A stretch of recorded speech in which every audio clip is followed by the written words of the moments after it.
Good afternoon, everyone, and welcome to Little Steps Asia Live. I'm Glenda with Little Steps Asia, your leading digital media for families right across Asia. As you know, here at Little Steps, we do have a focus on education and kids and their well-being, and our topic today covers just that. It's about the relationship between our kids and video gaming. But before we get started, I do have just a few reminders for everyone that's watching. We are live every week, and today we are live from Hong Kong. If you don't want to miss out on one of our Facebook Lives, you can head to our Facebook page, head to the events section, and click on the one that you like, and we'll be sure to send you a reminder so that you don't miss out. As well, we have weekly newsletters right across Asia, from here in Hong Kong to Singapore, all the way to Kuala Lumpur. You can get the link for that in our description down below. As well, we are live today, and we'd love to hear your questions and interact with you. So please, in the comments, let us know what you'd like to hear about. We'll make sure that we get to that before the hour is up. And like us and share us. We appreciate it all. So a little bit more about the topic that we're covering today. It has to do with kids, gaming, screen time. I have a 13-year-old and an 11-year-old here at home, so I'm very interested to chat with our expert today. We do know that children and adolescents spend a lot of time watching screens, including smartphones, TVs, iPads, computers, you name it, they're on it. And here are some things that you might not know. The average kid in the United States, ages 8 to 12, spends anywhere from 4 to 6 hours a day on their screens. And for a teenager, it can be up to 9 hours a day. Now, while these gadgets can help entertain, teach, and keep our kids occupied, we do know that too much time can lead to adverse effects. So that leads us to our expert today, Arcadia Kim, who is the founder and president of Infinite Screentime here in Hong Kong. Hi, thank you so much. Thank you so much for welcoming me, Glenda. Oh, we're so happy to have you here today. So for those that are watching right now that aren't familiar with Infinite Screentime, it is a movement dedicated to building a community of coaches, educators, and child advocates to help raise screen smart kids, and that's what we all want. Arcadia is a mom of 3 screen time loving kids here in Hong Kong. She is a retired chief operating officer of Electronic Arts Los Angeles, where she had the privilege of working on blockbuster titles, The Sims, Medal of Honor, Command and Conquer, and the one that we all know, Lord of the Rings franchise. Arcadia has her MBA from Harvard Business School and BA from Wellesley College, where she majored in theater and film. So yes, you are definitely our expert who we want to be speaking with today. Thank you so much for inviting me today.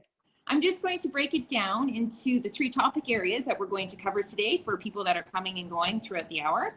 Our first topic will be a child's obsession with video games could be a path to their passion and an opportunity for self-control. The next one will cover not all games are created equal, and it requires a parent to weed out which is good and bad for our kids. And finally, it takes a community to know how to parent around this new technology in the home. We need a squad and no shame or strife, which I really like because quite often as parents, we can sometimes be a little bit judgy. Yes. So we'll head into our first topic. Obsession with video games could be a path to their passion and an opportunity for self-control. And I think that in itself is a really great statement and almost takes the whole thing and spins it around to a different angle that I hadn't really thought of before. So could you please explain this a little bit more and say why you see this as an opportunity for self-control? So, so the first question that I want you, Glenda, you said in your introduction that you had an 11-year-old and also an 8-year-old. Is that right? 11 and 13. 11 and 13. Okay, yeah. Great. So when you're thinking about your children, what do you think, let's say the 11-year-old, like what is their primary job as a child? What is the thing that they're sort of intended to do primarily, the biggest thing? I would say probably at this age, learning. Okay, so now does technology play into learning these days? Yeah. Absolutely, yeah. Another area that kids are also, that I would say is primary, their job is playing, right? And now technology is playing into their playing, right? And so when I love this question of like, what is kids' obsession with video games? And if you like peel back that question, it's actually their job.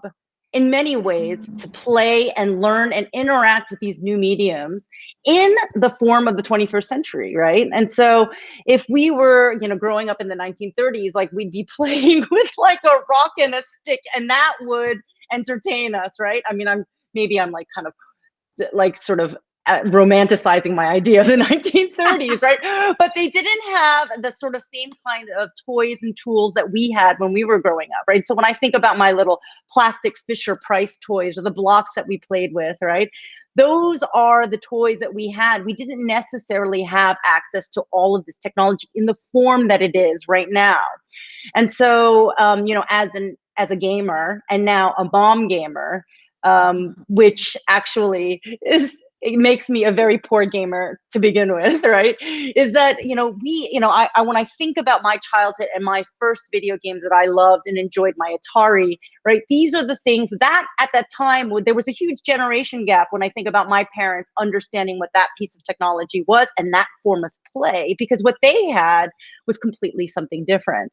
And I think that we have this same challenge as parents, right? When we see the way that the kids are not only working with their video games, because some of the video games might look familiar in some way, shape, or form, but the modes of game that they're playing are much more sophisticated because the technology has gotten so much more sophisticated. In fact, there's a connection about the way that we played, that video games are presiding as opportunities for our kids. The visual effects are just so much more, right, deeper. There is a community base that is much more rich and defining about these video games. And so our kids' obsession with video games really roots from the fact is that it's their job to be kids, and their job to be kids is to have fun, to have play, to explore, and to learn just exactly what you were talking about. And now, I mean, this past year, I mean, what an insane year it has been. And I've been doing a lot of these, infinite screen time technology talks, because the pandemic has been the single year where technology has swallowed our entire families whole in one gulp, right? Mm-hmm. And has become savior and Satan at the same time, right? Because now, I don't know about you, Glenda, but as a technology expert, right, as somebody who has thought a lot about this for my family, we have rules, right? We had a lot of rules, right? We had lots of defining guidelines before this pandemic. Yes. And the moment we could not do things normally and we had to socially distance, we had to go to e-learning, all of those rules literally went out of the window. And I think that that's true for all of us, right? Oh my God, did they ever? Yes. Yeah. Yes. And even as parents, there's a lot of guilt that's associated with that. So yes, this is all very interesting. Yeah. And even the fact that we're doing these Facebook Lives and this has become, this new way of learning, right? It's kind of funny now that things are starting to open up. I'm like, do we really have to meet in person? There's some of these habits that we've defined through this last year has really stretched my imagination and also my thought about what was possible, about what we could do with this technology. And there's, in some cases, a lot more efficiency. There's, in some cases, a lot more rehaul that we have to do in understanding this technology. And we're going to get to that shame and strife bit, because I think that that's such an important aspect for us as parents, especially moms, yes, that we have on this topic. And so I know we're going to reserve that for later, but this is such a huge part of really dispelling the negative connotations of screen time. Totally, right. Okay, and so would you say then the reason why our kids do become obsessed with video gaming is because it's designed to be that way? Oh, yes. And tap into their curiosity and their desire to create and all of that, which is what you said they should be doing. Yeah, well, so I think that there's a three-pronged kind of challenge, right? It's like almost orbiting around our kid. There's number one, it's their job to have fun. It's their job to play, right? And this is a medium for that.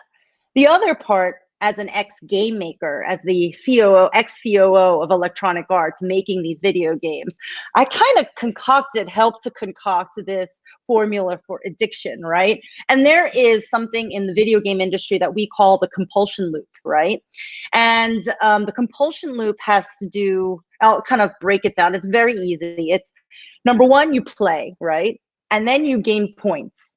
And then once you gain points, and then you want to apply those points so that you become stronger, and then you can play more. And this is what we in the video game industry call a compulsion loop. And every great video game designer knows that a great game has compulsion loops that are embedded in the game and are indestructible. And if that compulsion loop is well oiled, then you know that that game is going to be a success, right? Okay. And so and so in some senses, a lot of these tools as well as these games have this formula for addiction, right? I would also argue that we have a formula for addiction, this compulsion in everything that we do, right? So this is also part of how you establish self-control for your kids, is that you talk to them about this compulsion loop that's not only in video games, but is also going to be in your Starbucks loyalty card, right? It's also going to be in, their future Tinder account, right? It's also in their ability to study well for the the SATs, and to study well and do well in school, right? That there is this compulsion loop that we are humanly sort of, I guess, triggered by. It's part of what motivates us, right? And for kids to understand and see that and be able to sort of break that apart, they can gamify to success on so many levels of their life, right? And so whether it's, learning a musical instrument, right? Whether it's getting good grades or becoming a better soccer player, etc. All of these things are really embedded in what we do, right? And so that's number two.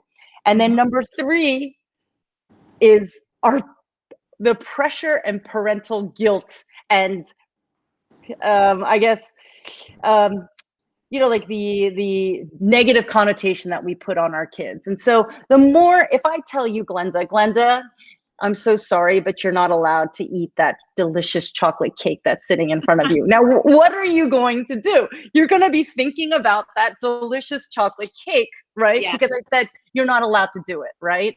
And so the moment you say to your child, I'm sorry, kid, no, you're no, you're not allowed to play that video game. Forget it. It's terrible. It's bad.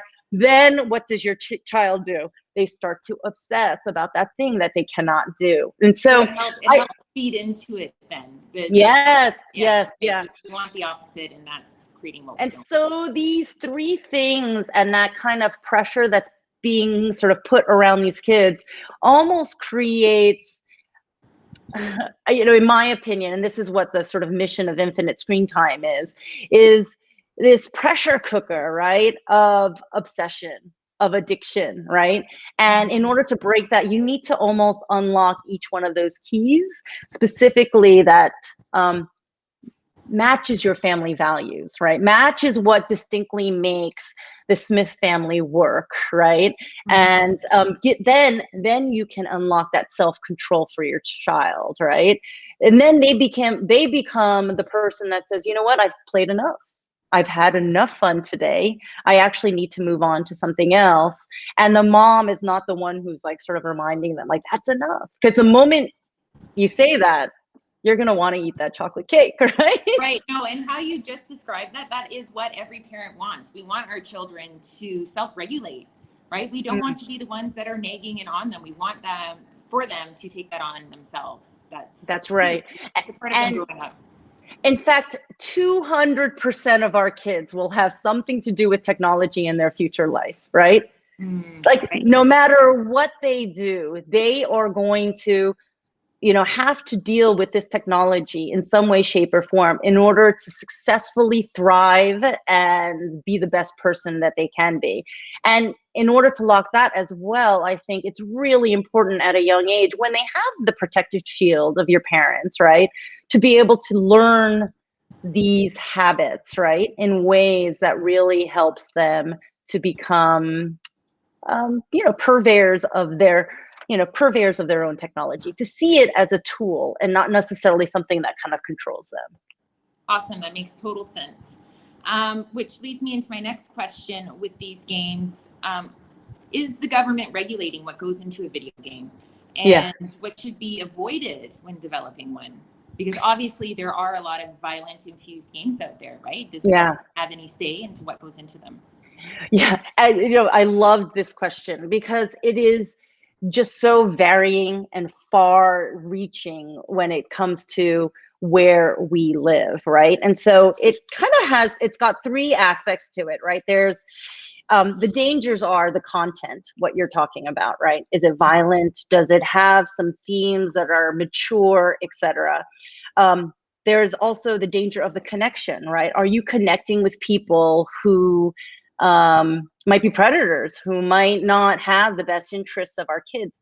But then there's also the culture, right? So depending upon where you live, there's a different idea about what is considered okay and not okay. And so these three things, because of the, I guess, the challenge of these three things and the way that it kind of connects with that culture, it's so huge and varying far between depending upon where you live, right? And so, for instance, when you think about, I'll use content as a specific example because content is pretty visual, and it's easy to sort of put some parameters around, right? In the US, it really depends on who's in office, right? And how those definitions of that content is necessarily defined. But in the same breath, just like movie industry is defined, they have these very specific and almost artificial ideas, right? Because when I was working as a COO, I was for EA, we would always have to go through the ESRB, right? Which is the one that says like, this is mature, this is PG, PG-13. And there's this board of people who will watch your entire video game and then they will give you a rating. And you want a specific rating because once you get a specific rating, it unlocks market share, right?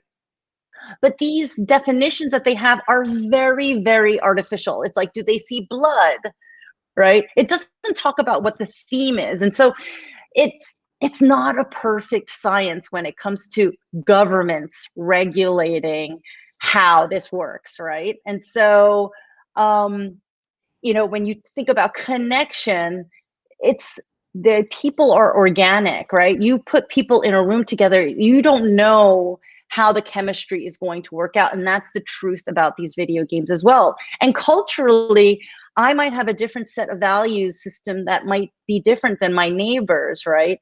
And for that reason, as a parent, I've decided to sort of say, screw the government, right? Or someone's going to take that little bit out and of my life. But I've decided to say, you know what? The government can't regulate what's happening in my family and what that interaction works, right? And I think a lot of parents want some other governing body to do that for us. And to some extent, that's a false hope, right? Because it changes with the winds, right? But what won't change with the winds is the way that you want your child to be when you imagine them as an adult or when you imagine them not with you, right?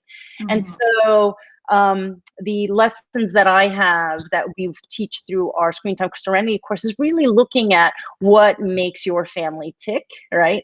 And how you define those guidelines. And so there's certain families that the violence is a showstopper, right?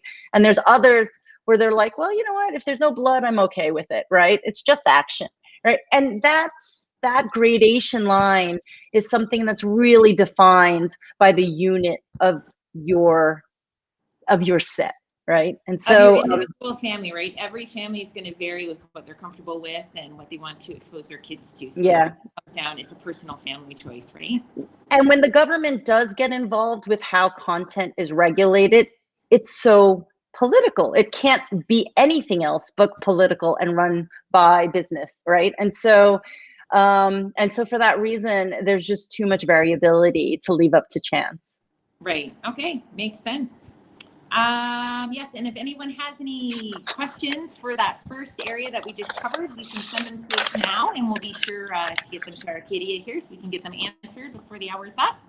If you're just tuning in now, we have Arcadia Kim. She is the founder and president of Infinite Screentime here in Hong Kong. And yes, it's a privilege to be chatting with you this afternoon. So let's get into our second topic.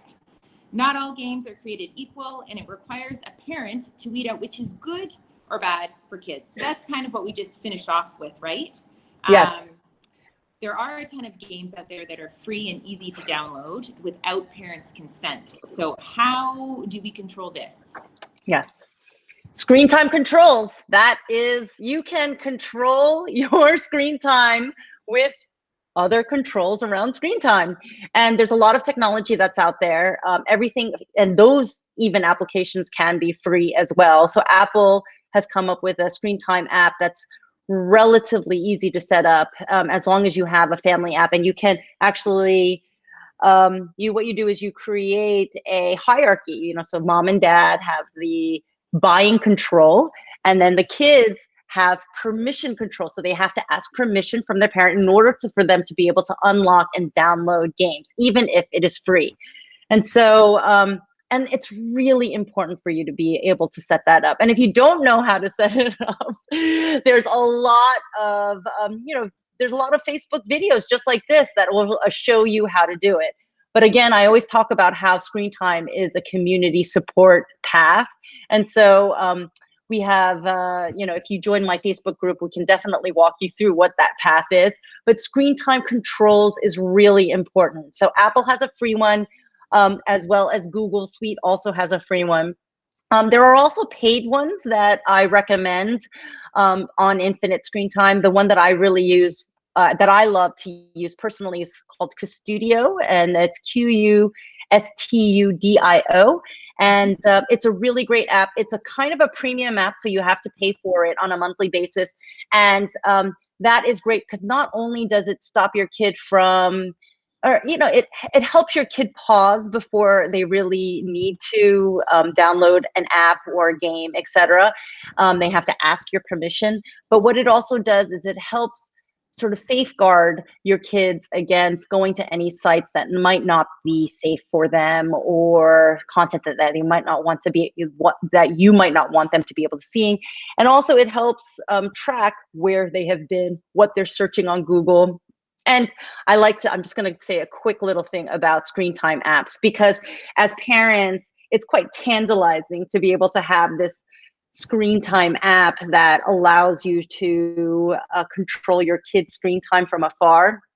And you almost feel like Tom Cruise in like Minority Report. I don't know if you remember that movie where he's like standing there with all the screens and he can see where they're going. And right before they make a mistake, you could like swoop down and kind of, beat them in the head or something like that. Right. I would highly recommend not to be Tom Cruise in this situation, largely because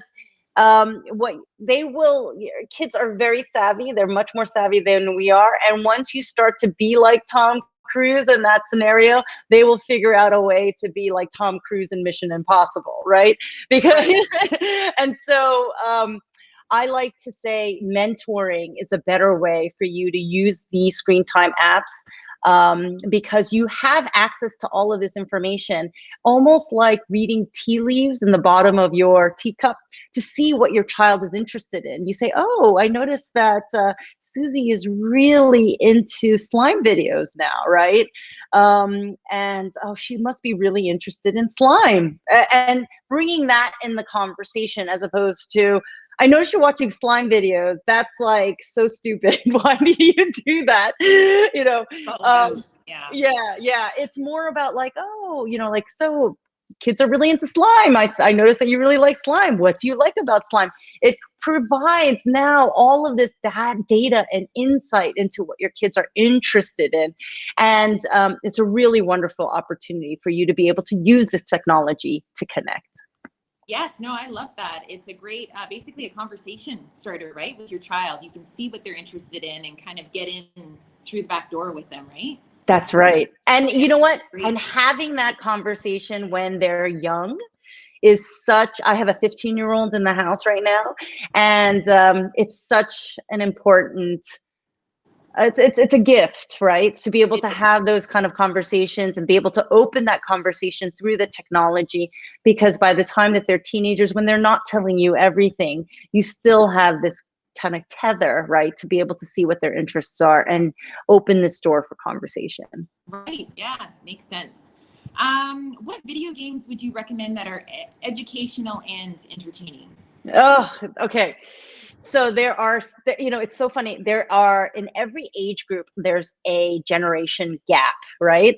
And so you'll see probably from your 13-year-old to your 11-year-old that there's a generation gap from the technology that they're really interested in, right? And when it comes to video games, it's exactly the same. But the ones that I really love and that have staying power for me and my family have been Minecraft.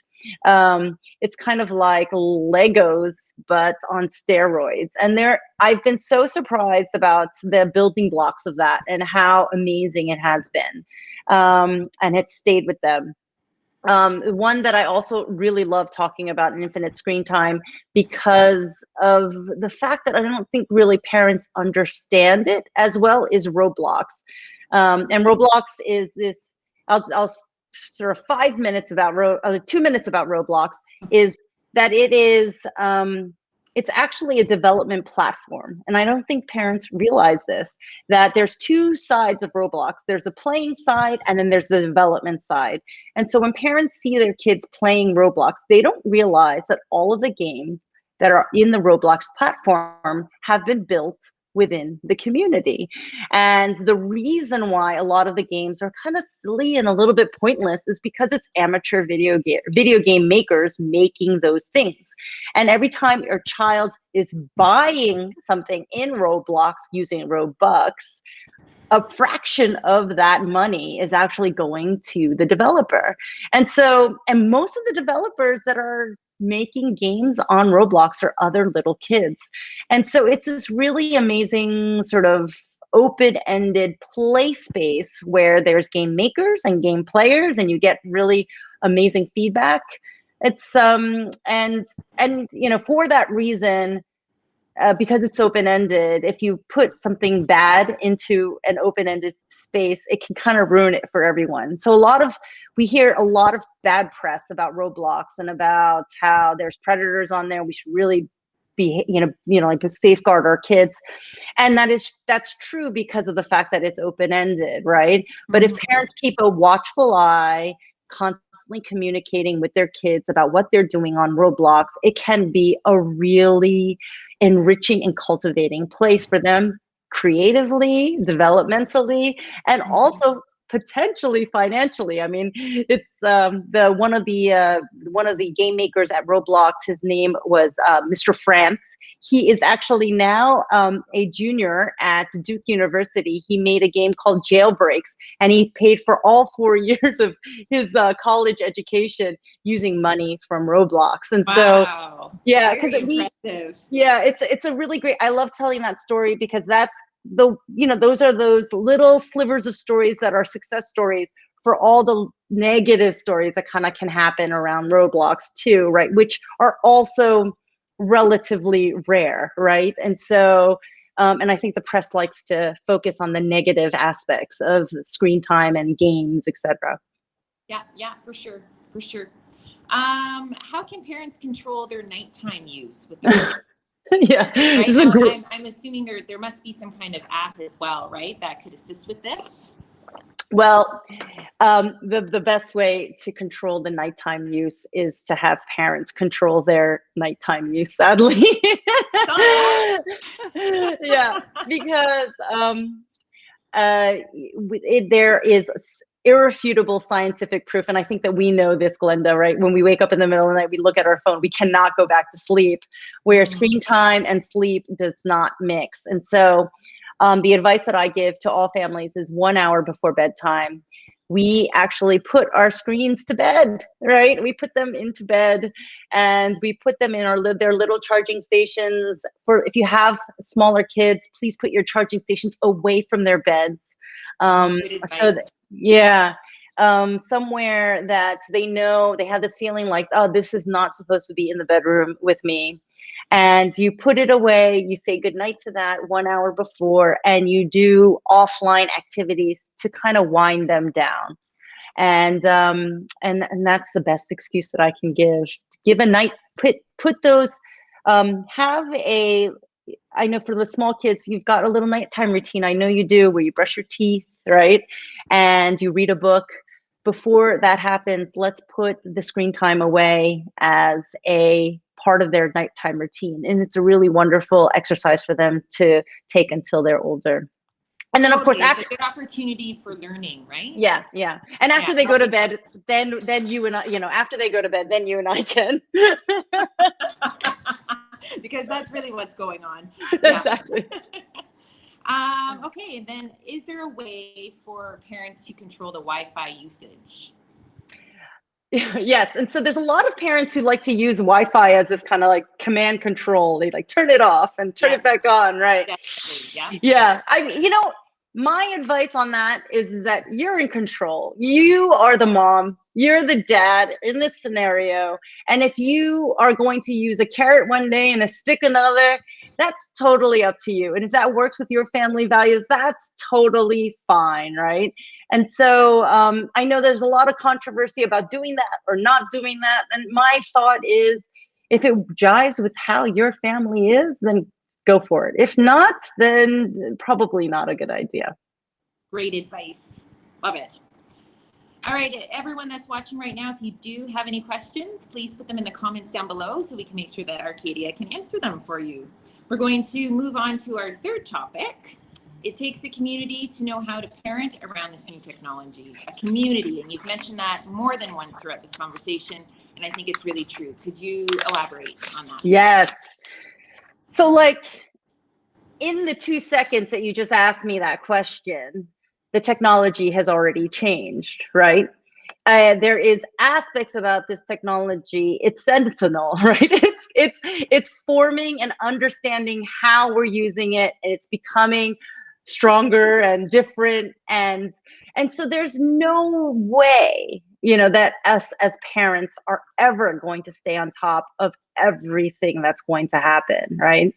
And for that reason, there's going to be some parent who's really, really into Fortnite, right? Which is a big video game that lots of I think like teenagers play, right? Or there's another parent who is really savvy on their Instagram, right? But has no idea about Fortnite, right?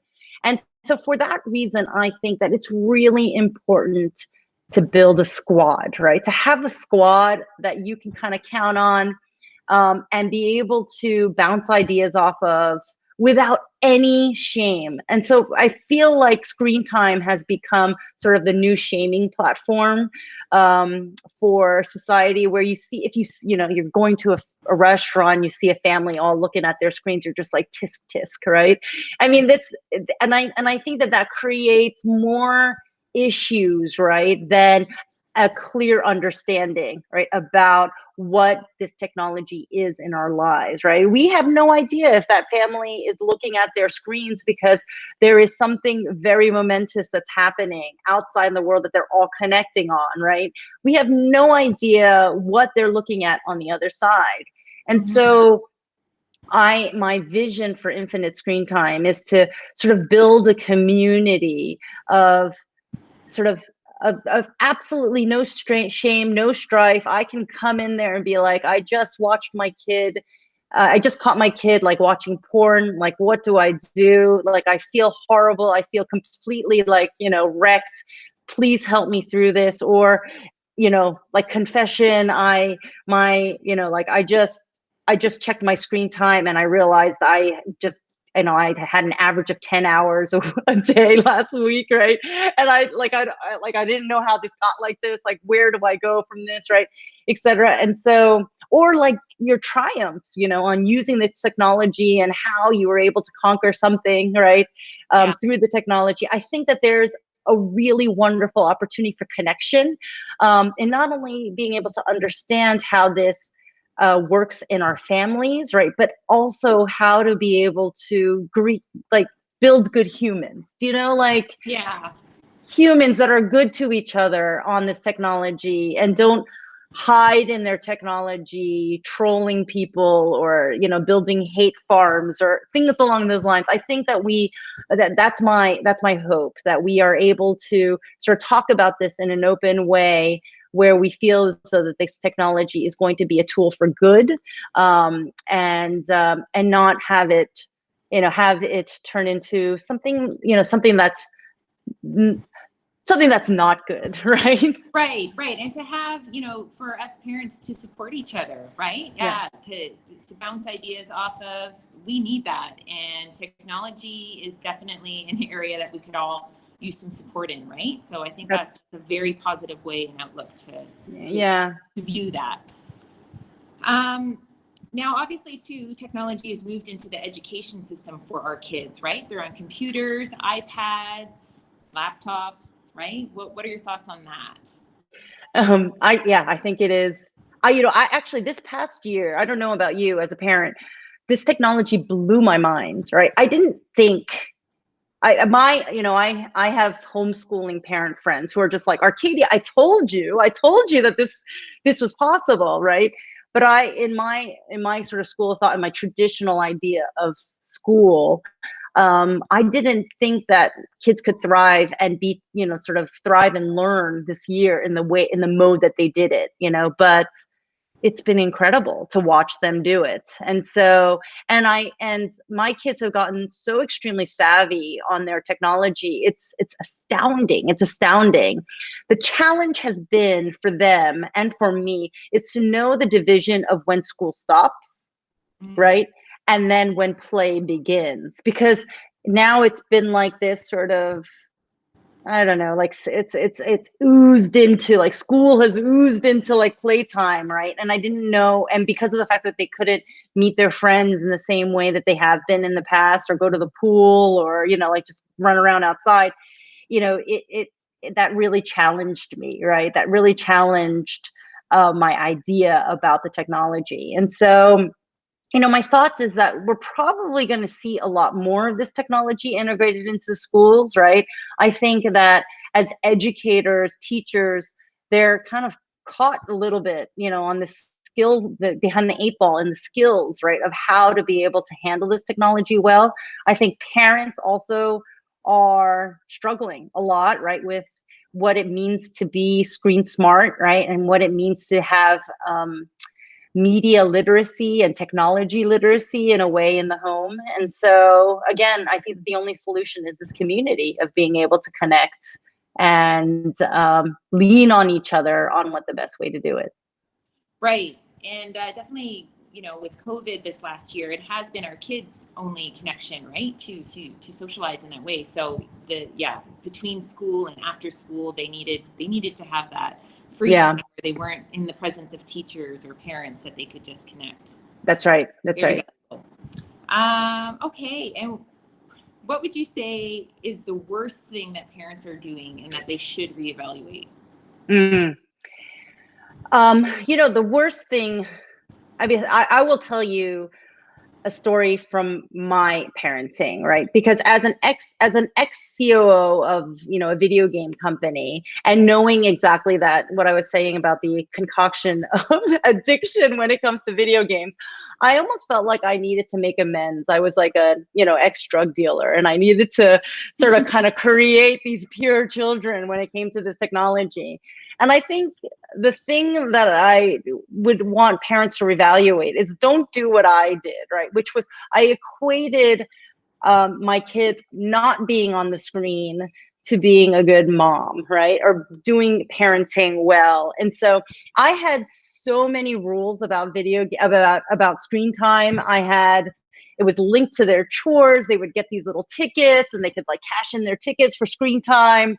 I had a timer, I had a clock, I had all of these like contraptions, and I was constantly like hovering over them. And I knew how to set up that screen time technology from the start, obviously being, technically savvy. And I was constantly swooping in on them, judging them on what they were doing and how they were doing it. And my kids had a nickname for me during that time. It was Darth Mom. Because I was just on top of them so much, and in fact, from the moment they opened their eyes, the negotiations would start. Like, when can I get on? How much can I do? Why is this, and it was debilitating of our family life and our relationship, and our vacations were so stressful because they wanted some free time to get on, and they couldn't, and I was on top of them. And so like, I guess, and I had a moment where my son, at the time he was 10, he threw an iPad at my head and it nearly knocked me out because he was so angry with me. And I Oh, was so angry with him. And that was my wake up call. I realized I am sending a much more dangerous message when it comes to this technology. I was saying this technology is more important than you. It's dangerous. It's on the same level as drugs and alcohol. It's like something that you need to beware of, and it's dangerous. And I realized, wait a second, he's actually going to use this technology for the rest of his life. And so that was my wake up call where I needed to sort of change. And I think that in many cases was the genesis of infinite screen time. And the more I asked around from other parents, the more I realized I wasn't alone in feeling like my parenting was, equaled how much screen time they didn't do. Right. And so, that's why I've kind of come up with this idea of infinite screen time. If you unlock a lot of that strife and that guilt and that societal pressure, as well as putting technology in its place and giving kids the agency for their own self-control, that this technology can become infinite for them. The screen time can become infinite, not unlimited, but infinite. right, right. Okay, and that being said, what are the 2 best parenting tips that you can give us for parenting around technology? Yeah. Okay. So think of yourself. Okay. Number 1, think of yourself as a soccer mom for technology, right? Yeah. Like think of yourself as like being on the sidelines, the one ready with the drinks, the one who's like, okay, good job. Now let's go and have ice cream and not, play soccer anymore for the rest of the day, right? That kind of thing. Think of yourself in that position, right? Because you want them to be able to wield this technology well, right? And the second one is realize that we're not good at this, right? We did not grow up with this technology in the same way. We're really bad at self-control. We are really bad at sort of defining this structure of how to use this for good, right? And so we're actually really bad models, right, for our kids around this. And so once we admit that, and we look to our kids and say, mom's not really good at this. Like, can you show me how? Then all of a sudden they're so much better. They can be so much more better than we are because they don't have this fear that is embedded. They actually were born with it. And so those would be my 2 bits of advice. Your kids will love coaching you on this thing because they are so good at it and they want to be better at you at something. And in fact, you want them to be better at you at everything, right? So of course, yes. Yeah, that's the whole point, right? And so this is a really amazing opportunity for you to use this technology to switch up your parenting in a different way, because it's new. It is new, yeah, and you've had some really, really great points here today. Could you explain your Screen Time Serenity course that you've mentioned a couple times? Yeah, so I have a Screen Time Serenity course. It is closed right now, but we had 49 people go through the course. I'll start it again maybe in the fall, right? But it is an online course, which is ironic, right? It's like so meta. Can you imagine, like taking a Screen Time course on Screen Time? But it's a self-paced course, and I built this methodology that really defines the where, when, and why of your screen time for your family. And I've talked a lot about family values. We do a family values exercise. We do an analysis of how your family interacts, what your kids do on a weekly basis, and how screen time slots into that. And then we also do a analysis of the where, right? Where do you screen time or where do you not screen time? And at the end of this course, you have this wonderful sort of family contract, or you don't. It's so funny because a few families have gone through it. They said, we've talked so much about screen time as a family against our family values that we realize we don't need a contract. We just need an understanding. And so it's and so at the end of that, you've got this idea about what screen time is and how it works in your family. And it's been amazing for me to be able to guide these families through this journey.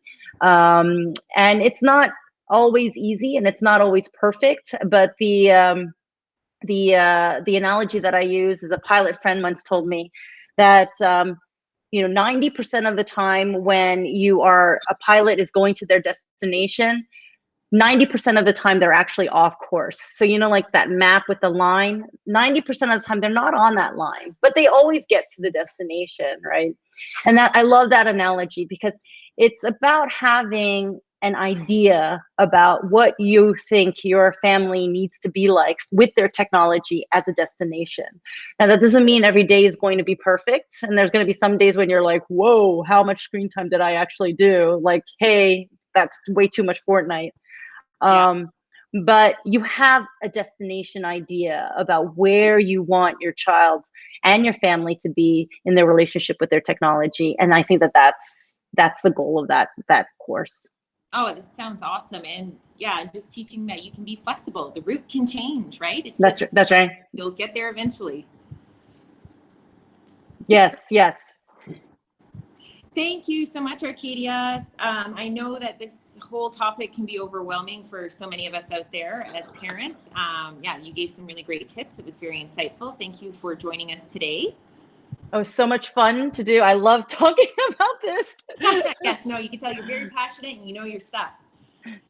And I'll just let everybody else know that's watching right now. If you would like to know more and join the Infinite Screen Time movement, you can head to Infinite Screen Time and you will receive a free gift of Screen Time Rules That Work cheat sheet. And if you'd like to look more into the Screen Time Serenity course, you can head to screentimeserenity.com. Thank you so much. Oh, thank you, Arcadia. It was a pleasure. Thank you to everyone for tuning in today to Little Steps Live. We appreciate you watching us. If you're not already, please subscribe to our YouTube channel, follow us on social media, and better yet, subscribe to our newsletter. We're live weekly, and until next time, bye for now. Thank you so much. Thank you, everyone. Bye, Arcadia.